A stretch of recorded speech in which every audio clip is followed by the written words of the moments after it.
Good early afternoon, everybody. Welcome back to the Jollymun Podcast. It is a special episode here today because this will be uploaded on the 1 year anniversary of the old Jollymun thing we got going on here. Originally called Cartercast. Kind of a crap name, I think. No one cares about my surname. It doesn't really attract. It's just a bit, self-indulgent, I think, calling like anyone. Oh yeah, have you heard the new Cartercast? Who's that? Oh, Alfie Carter. Oh yeah, him. Stupid name. Jollymun Podcast. Not necessarily representative of myself, but at least it's a better name. It's got a nice little, makes you smile. Jollymun. I don't know. I like the name. Anyway, it's a year.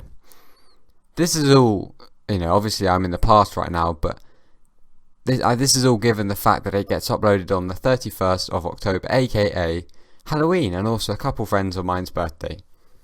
Now, I thought we'd do start off here with a little history of the podcast.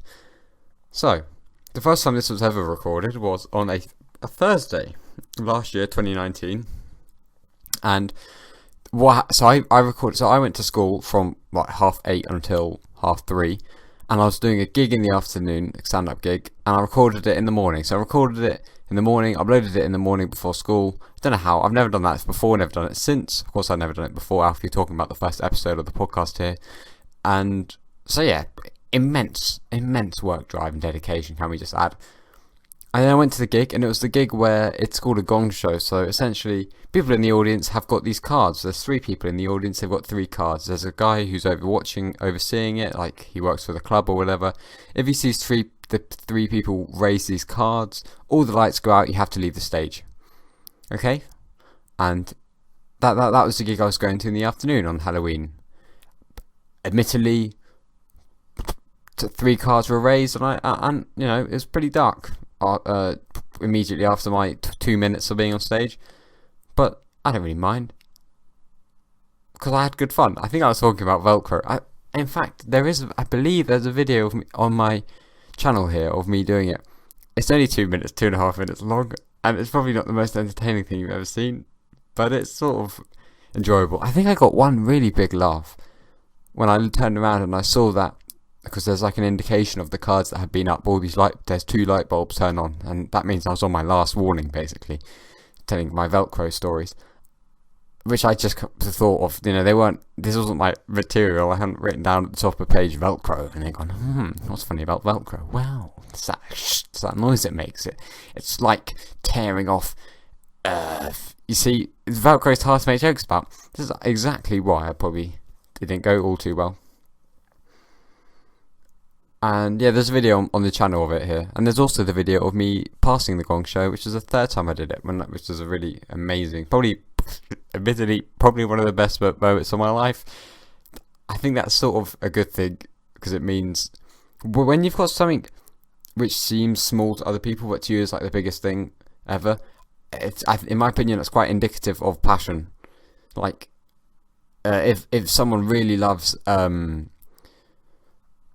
like finding or like loves cycling, they might do this little cycle route in under 2 hours and 15 minutes, and for them it's like, they put it on above their bed, they get a little plaque and they leave it at the start of the route, or they carve their name into a tree. But for you it's just like, Jesus Christ, all you did was extend your knee by concentrically contracting your quadriceps.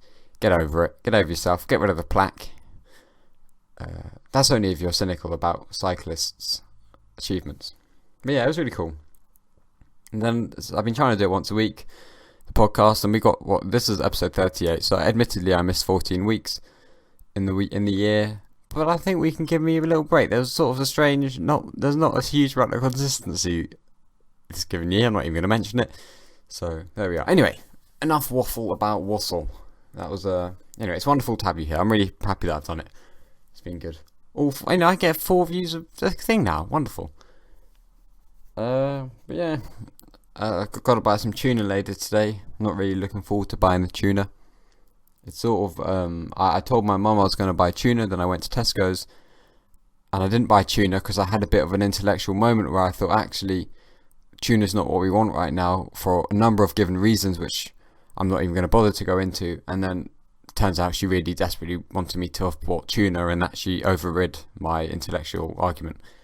Fine, I guess I'll just go out and buy some tuna now, spend an extra hour of my life in a Tesco. Ooh, yeah, fun. Oh man. I've noticed that in the egg aisle down there in Tesco's, they're getting a little bit naughty. I've noticed that egg boxes have become full of 10 eggs as opposed to the 12 that I'm used to. The idea of a dozen eggs, 12, it's a bit old-fashioned now. What? Happy eggs do this. 10 in a box. What? The decade of eggs? What's going on? What do I call this? How do I, in a recipe, how do I know how many eggs to use? What if it's 10? We haven't got a word for it. Also, I'd rather have a miserable egg from a depressed chicken in a box and have 2 more, make it a dozen, than have a happy egg. In fact, all I do with eggs is crack them open, put them in a pan, and destroy the insides beyond recognition. So ethically, why should I care if the egg's happy or not? I mean, I clearly don't treat it with much respect anyhow. That's just my issue with the egg trade at the moment. I think that it's just, happy eggs, happy chickens have happy eggs. I don't know if an egg can be happy. That's just what I've got to say. And it's alright if you disagree with me. And animal ethics are important, but at the end of the day, I'm here. You know that I like eggs because I'm in your aisle. So why can't you just give me 12? Okay? It's almost, you know that your product has value to people, which is why you have a successful marketing team. Maybe your cash flow statements are looking quite positive, your balance sheet's looking quite strong. But at the same time, I just want to have eggs, and you can charge me more. You can put 12 in a box and then just multiply the price of 10 eggs by 1.2. You can do that. It doesn't affect me all that much, but I personally, unfortunately, Happy Eggs wouldn't buy that because the Tesco free range eggs are £1.69 for 12, and your Happy Eggs are already £2.05. So you got to be a little bit careful. But I'm trying to get across to you that I'm on your side. Okay. I just like eggs, and you're making my life difficult. Decade of eggs. What's going on? Why is there 10? All right. And actually, funnily enough, my enjoyment of eggs has now led me to enjoyment of saurine loaves. Banana saurine loaves are wonderful. They really keep me going. I've eaten them at Ben Nevis. I've eaten them in France. Saurine loaves are inherent in my travelling starter kit, and the only reason that I've become one with this kind of franchise is that they're opposite the eggs, and that bright orange packaging catches my eye. I think I quite enjoy looking at art. I quite like colours. I really like colourful things. Orange loaf, it glows at me. It talks to me. In sort of Harry Potter and things when there's like glowing orbs and shit like that. That's how I look at saurine loaves. But yeah, that's just the way it is. I've in this last year of doing this podcast, this 38 episodes, I'm sure 20% of the words coming out of my mouth have been regarding my trips to Tesco. I don't think I realised how much it means to me. I think. Also, yesterday I've got 19. I have to say it's quietly because it's going to take up a lot of space. But I got 19 Bob Dylan CDs from Crisis for £22.50. That. I'm smiling, and I didn't even choose to do so. That's a real benefit to my life, forever. And I can't believe it.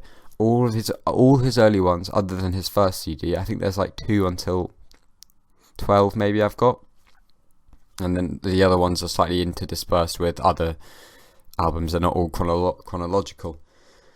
But yeah, that's really exciting, man. That's really exciting. Yeah, the people are also kind of. I feel like people have chilled out a little bit at the moment. The world seems to be going on. There's a lot going on, but when I walk down the street or in the, maybe it's just because I don't read the news or talk to people or interact with anyone who has anything to say. But I think the world's in a pretty good spot. right now. Maybe in the last week, probably wasn't so beforehand, but there's been no changes to the rules, and I'm finding it quite comfortable. There's no queues, like, are any shops shut? I don't think any shops are shut. Admittedly, I haven't been able to do any stand-up, but I'm sort of handling that okay. It's all good. Also, Terry Pratchett, there's this guy, he writes books, he's dead now. But anyway, he writes really rough, really, really funny things. He wrote, you know how there's a saying, the calm before the storm, and it's about how it's all, sometimes when it seems good, ironically, sometimes an awful thing's about to happen.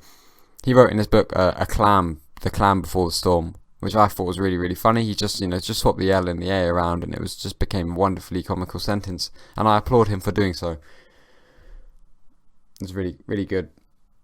It's sort of, because I'm going to university next year, that I'm having to sort of collect pots and pans and things to know what I can and can't bring. And my mum's given me 4 mugs to bring up to university, but I mean, when am I ever going to use 4 mugs for people? If people are going to have their own mugs, and then the last thing, everyone's just going to be using my mugs. I don't even like mugs. I don't like hot beverages.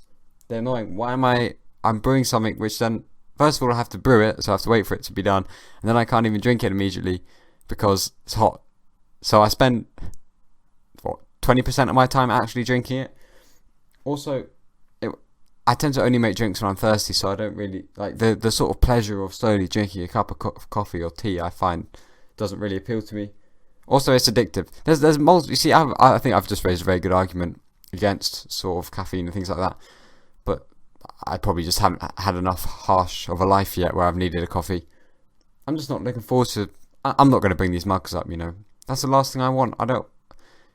4 mugs. Where am I going to put them in my room? And then they're going to be in the kitchen. Everyone's just going to think, oh no, I can't use those mugs. They're Alfie's mug. But maybe they won't. Maybe I'll be bullied. Maybe they'll just take my mugs, take me for a fool, kick me around the room and say, no, we're using your mugs. We've invited 6 people round, and Alfie, actually my mum only let me bring 2 mugs up to Manchester with me, so therefore I have to sneakily, well, not so sneakily considering I'm telling you, take your mugs, and then they're all going to have tea? I don't understand how mugs fit into university life. I do like the Sports Direct mug's pretty good though. I think I'm going to bring that up. I love downing like loads of water. It's sort of sad, but it's actually quite fun. Just seeing if you can do it. Because I don't really drink alcohol, so that's sort of, down it. I just do it with water. Just to practice, to keep me on my toes. But it's probably not very good for you. If I down a Sports Direct water, I probably gained like 0.5 kilogram. And like my stomach's probably doubled in size. It's probably not the best. I've sort of become an aquarium for a minute with no fish in it. Depends how you define a fish. There's probably like loads and more little animals in my stomach than there are in like most ponds. That's probably not true actually. God, that was basically a really, really roundabout way of calling myself especially fat. Yeah, if you've got more bacteria in your stomach than in a local pond, you're a large man or woman, I tell you that. Ponds and people. This podcast I found quite difficult. I don't know why. I don't know if I'm out of practice. I thought I was having a really good time, and then, man, it started grinding down like wheat into flour. Man, the bread. There's been a real resurgence of bread, at least in my local society. But I don't know if it was like this in like the 80s and 70s, but I can't imagine wholemeal bread being such a commodity that you sort of like cycle round Hackney to different cafes and things and eat overpriced bread. I don't really understand the value of it, to be honest. I'm pretty sure people only eat expensive bread because other people eat expensive bread. It does taste quite nice though. I just can't imagine it being part of my life. I buy the cheapest Tesco bread available. I'm a bit frugal with my wheat-based purchases. Anyway, everyone, it's been a lovely, lovely podcast. Thank you for this year of doing it. It's been great fun, even though it's not a year yet, but you understand. Anyway, wonderful. Leave a like, maybe share it if you feel like it. If you enjoyed it to any extent, come again. Goodbye.